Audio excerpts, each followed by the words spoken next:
All right, man. I'm here in Monerotopia 2023 in Mexico City with a guy I've known for quite some time, actually, Reuben Yap, with the Firo project, which I started knowing about you guys back when you were Zcoin. Yeah. And this has been a super interesting project for many reasons for me. From in the beginning, I think it was around 2016, I started talking to one of your cohorts named Gary Lee, who has since moved on. But he agreed to do something that was very cool for Ross Ulbricht, and you lived up to that. And so I had a lot of respect for you guys ever since that, and I always bring that up because you guys deserve the respect. But your respect is also kind of been noticed by Monero, and Monero is starting to take an interest in Firo. Let's just start off with giving me how what you know about Zcoin and how it got started and where you've progressed to now. Sure. I guess it started in September 2016, or at least the mainnet was launched then, right? It was basically two founders, Poromin Imsong and Gary, as you are aware. Although I'm listed as co-founder, I came in a bit later. But it originally was because I think Poromin was studying at Johns Hopkins University, and he was doing a master's degree in some computer thing, and he was under Matthew Green, who was the author of both the Zero Coin paper and the Zero Cash paper. And I think his master's paper was about how to do a practical implementation of Zero Coin in real world, not just a paper. So he was really excited about that. And yeah, basically, we launched, I guess, maybe 1.5 or 2 years after the paper was actually released. So you were launched off of Zero Coin as a fork of Zero Coin, or just off of... Well, we are the first implemented. We used a library that was built like a proof of concept for the proof of concept of Zero Coin, right. But Zero Cash and Zcash is a totally different protocol. And it was originally RSA encryption? Correct. It's about RSA 4096 encryption, at least for the accumulator side. Yeah. Right. And is that the same now? Have you guys altered that? No, it's totally different right now. The constructions are totally different. We've already moved from Zero Coin to Sigma, then from Sigma to Lelantus. We had something called Lelantus version 2, which we never deployed, and now we're going to have Lelantus Spark on testnet, maybe in a couple of weeks. Yeah. Okay. How does that differ from what it was from the RSA? Yeah. So Zero Coin it originally started as a privacy proposal for Bitcoin, actually. And the idea was that you could burn coins and then redeem them for brand new ones, right? So rather than then it was just basically coin join and ring signatures. And coin join was it's not great. It's okay, but it's not great. And ring signatures was just so different that it would require maybe whole rewrite of Bitcoin, right? But Zero Coin could be actually tacked on theoretically on Bitcoin as well, because it uses the transparent address and all of that. And basically you just burn coins, redeem them for brand new ones, but ultimately it was seen as too experimental to be implemented on Bitcoin. There was no interest on it.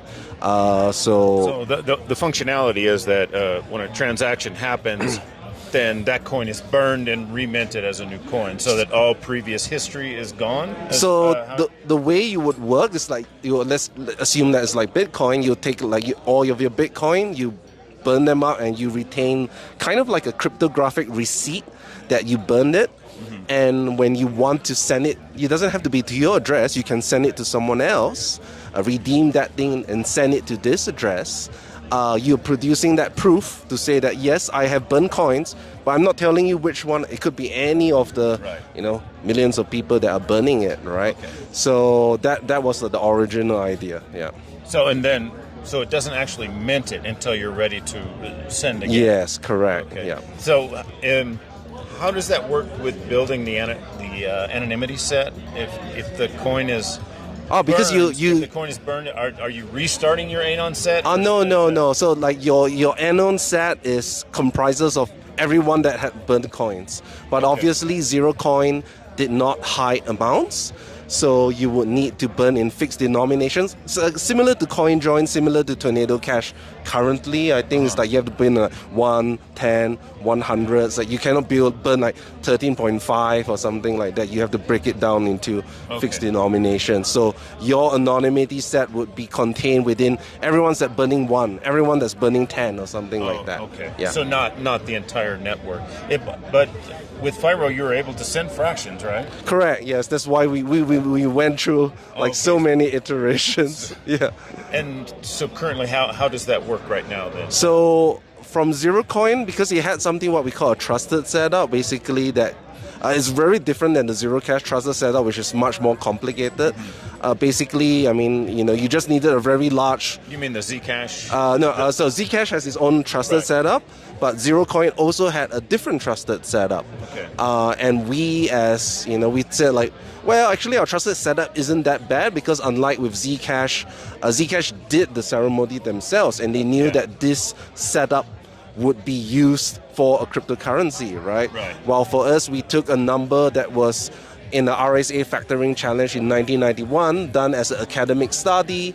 It was a challenge to see how strong RSA cryptography was, and they did certain, they destroyed the hard disk and all of that. But you have to realize that, first of all, those people are not us. We have no relation to them, and it's different, right? The threat level is different because it was meant for an academic study, not like designed to this is for a cryptocurrency, then people would want to compromise that ceremony. But obviously we saw it as it's not ideal to have a trusted setup.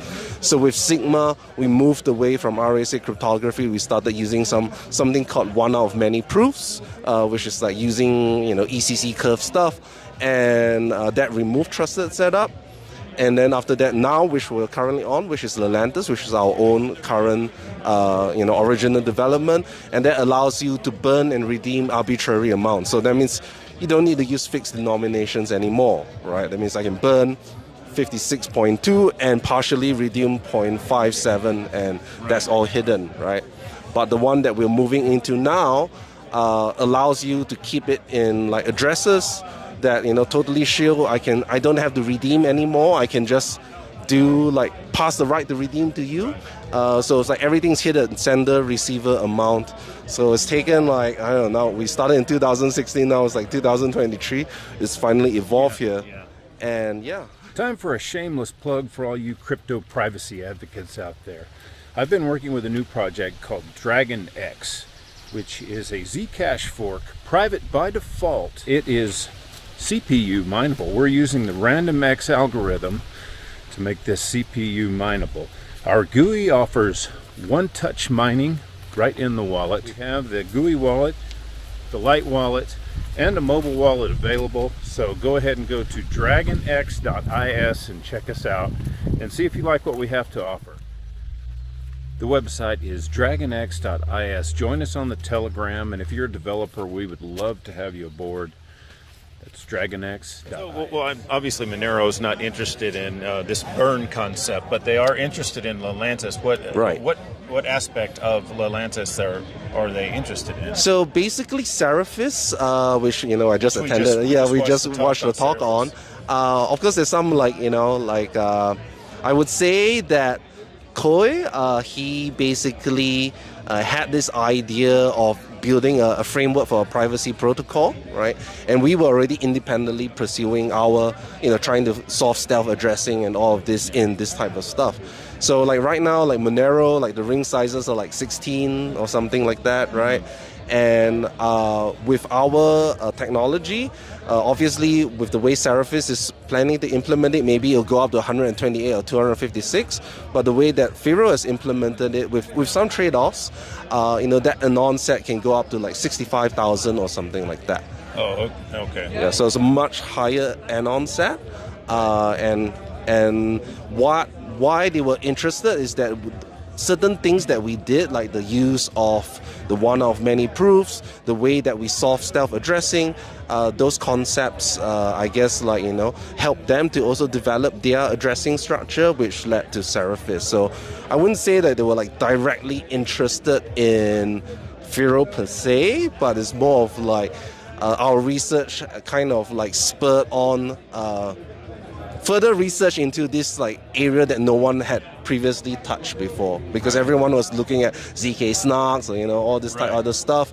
This is like a totally new round. They're taking interest in ZK snarks too, but I don't know exactly. I need to ask somebody who's actually developing on Monero, because I'm not very versed in why they're doing that. So the zero knowledge coins, Pirate Chain, Hush, and all these are using ZK, and it's technically Sarah by default. And the anon sets are quite high. I think Pirate is at 1 million, and then Hush is double of that. How high does an anon set actually have to be? I mean, that's a good question. I mean, obviously, we talk about theoretical anon sets, and like, for example, like, people will say, all right, Pirate Chain, or like, Zcash or whatever, right? Theoretically, it is the highest, right? But you also have to realize that when you exit out of the cryptocurrency or enter into it, there's obviously some trails, right? And the more, as Monero people were saying, the more people that you have, the larger the community, the bigger the crowd that you're hiding in. So I would say it's a nuanced thing. Like, you can have theoretical highness, but at the end of the day, it's also the size of your community. But obviously, Firo's communities, we're a lot smaller project than Monero.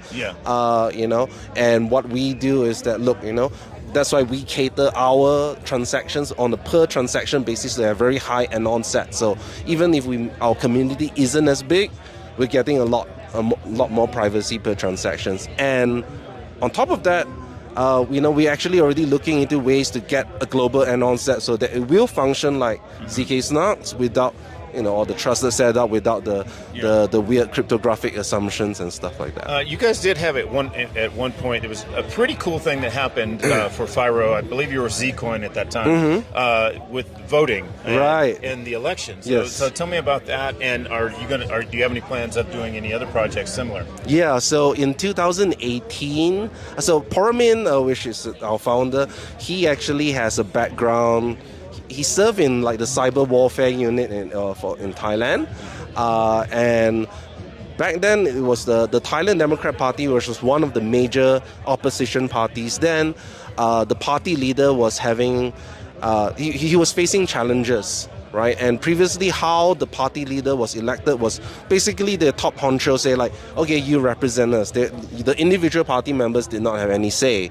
So they were saying, well, he wanted to legitimize his position as the party president, and therefore said, why don't we just use an election to poll the entire Democrat Party base, which in total, it could be 1 million, but I think only 127,000 people came out to vote, which is still a large number.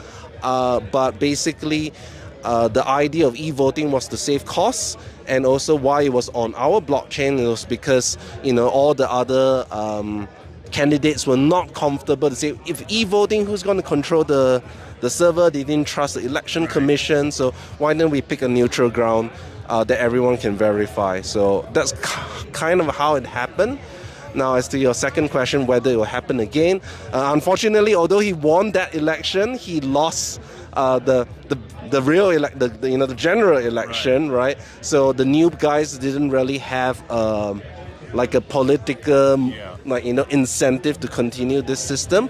However, in terms of research and development, we've actually come up with a new voting system called Aura, which is kind of inspired with our work on all the other privacy protocols, and it allows you people to kind of like, to hide your vote is one thing. That's kind of easy to do, but to have it as end-to-end verifiable, that means as the voter, I can check to see, okay, has my vote been, recorded correctly? Has it been counted correctly? Is it in the final total? Has it been tampered with?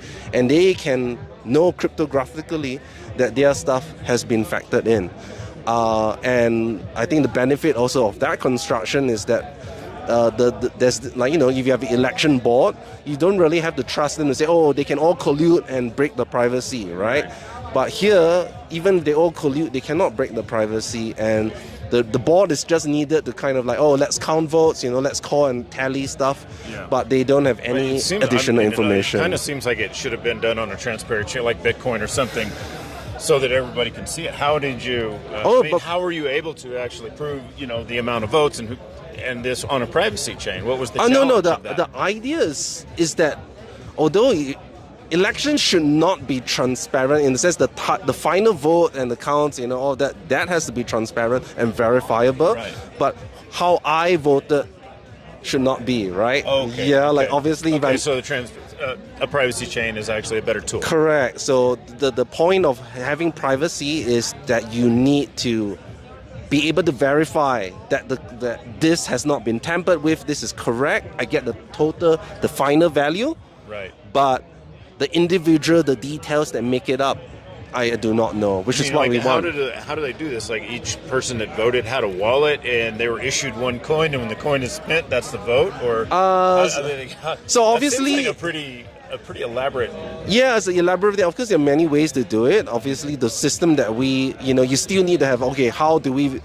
Our system doesn't deal with like, who's a valid voter. I mean, you still have to use national identification system for those sort of stuff. But the way that I saw it was that, let's not start with like national elections, which have a very high threat level, right? And people are still not used to the technology. They can fuck up, and all this sort of stuff. So I was thinking like, we're taking a look at like Golub polling. Yeah. Like they just basically call people and like, hey, are you going to vote so and so and whatnot? Right. It's like really primitive, and you're only capturing a small sub-segment. Yeah. But if I could do it to say like, it's an app, right?